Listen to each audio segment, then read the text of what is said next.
What's going on, everyone? Welcome to this video.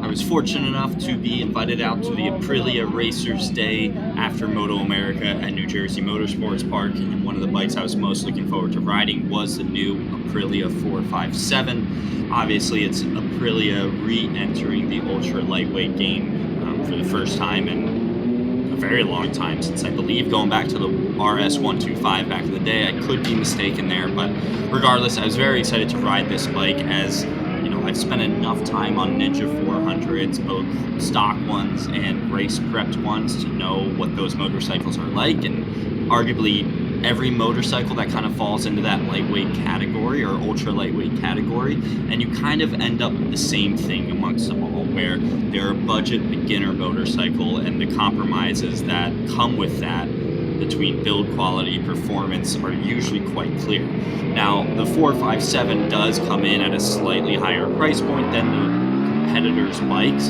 but after riding it, I can see where that difference comes from. So I rolled out on this bike. This is my very first laps on it, and I was excited to give it a whack. So right away, traction control down to the lowest setting, because it's a 400. I don't think you really need it. I can see the use for it on street purposes, but not for racetrack use. Of course, these are the OEM tires as well, so just street tires, and just wanted to spend a little bit of time here just feeling the bike out, rolling out behind some of the Piaggio Americas guys that I've become friends with over the years. Again, massive thank you to them for having me out. I'll just leave you to watch my first lap or two here while I kind of figure out what's going on with this bike and start getting a little bit comfortable.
It is always funny on these little bikes coming out of the last corner, especially at Thunderbolt, and just seeing the mile per hour drop rather than go up, but it's kind of the nature of the beast with these things.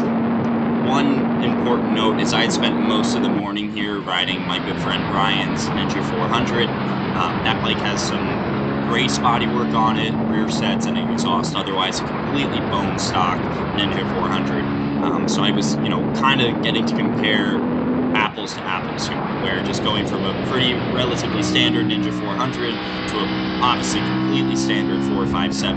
Now, the biggest thing I noticed right away was, even on the stock 457, if I was going into turn 7, for example, or turn 1, and really wanted to drop the anchor hard and get on the brakes and really just see how heavy I could get the bike to slow down. With the Ninja 400 I was riding, as soon as I really started getting on the brakes, I could just feel the entire chassis twisting itself into a knot. Whereas with the 457, you're dealing with a much more legitimate frame, and even just looking at the frame, it reminds me a lot of the RS 660. Just a lot more stout, a lot thicker in a lot of areas, and it translates into the feel you get from the bike as well, where it doesn't feel like the entire bike is twisting and flexing when you're putting it through some more intense riding circumstances.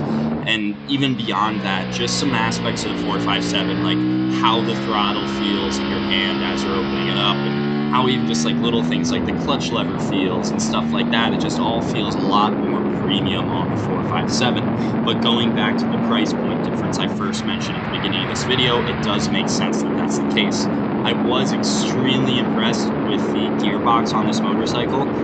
This bike did not have a quick shift on it, so I'm just flipping the throttle on upshifts and also flipping the throttle on downshifts, and just a silky smooth gearbox, really easy to pop it into gear. nothing funky where it would pop out a gear like the Ninja 400 does from time to time, but all in all, very, very impressed with what this little bike had to offer. Now, I was wearing a coaching vest in this session. The day was, an Aprilia day, but hosted by Evolve GT, and I am a coach for them. So I was able to go out in the different groups and ride the different demo Aprilias outside of the normal demo group. So I believe this is the intermediate group. It might be the beginner. Honestly, I cannot recall, as this was a few weeks ago now, but you can see I'm having no problem at all kind of getting around guys on much larger motorcycles. And in a few laps, even right there, you'll see I turn around and I'm kind of just seeing where my buddies from Aprilia are at. I want to kind of get them back involved. I promised them some coaching and just wanted to give them some footage of them riding as well. But overall, completely impressed with how this 457 performed straight out of the box.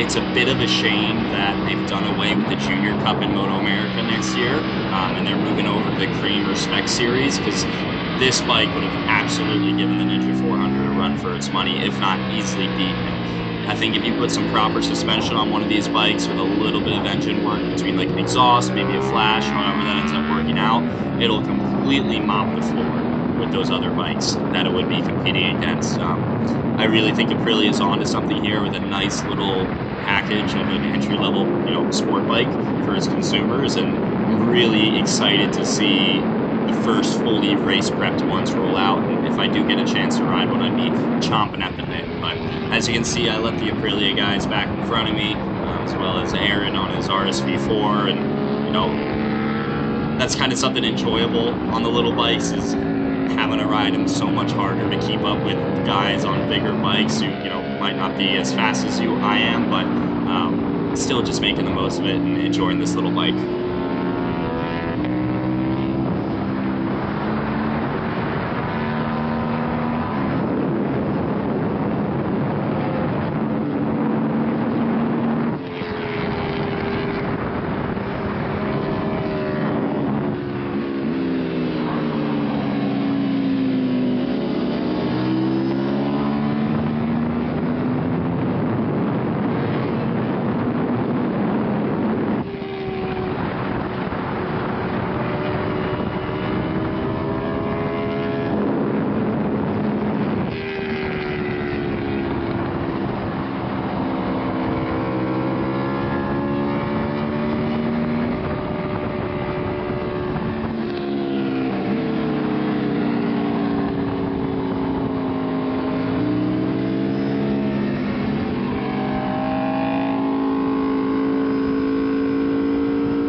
guys, we're coming up towards the end of the footage I have here.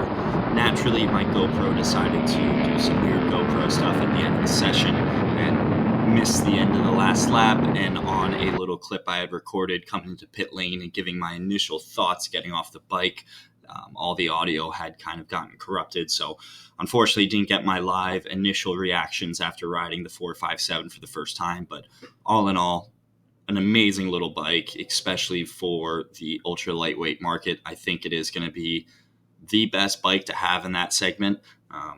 Granted, again, that price point difference, but you're paying for a much more premium product in my mind, opposed to the competitors' options. But ultimately, thank you guys very much for watching. If you've made it this far, like, comment, subscribe, all that good stuff, and stay tuned for some more content. I've got a few more Aprilias that I rode and some R6 footage I'm working on getting some commentation put on top of and out here as well. So until next time, have a good one, and we'll see you soon.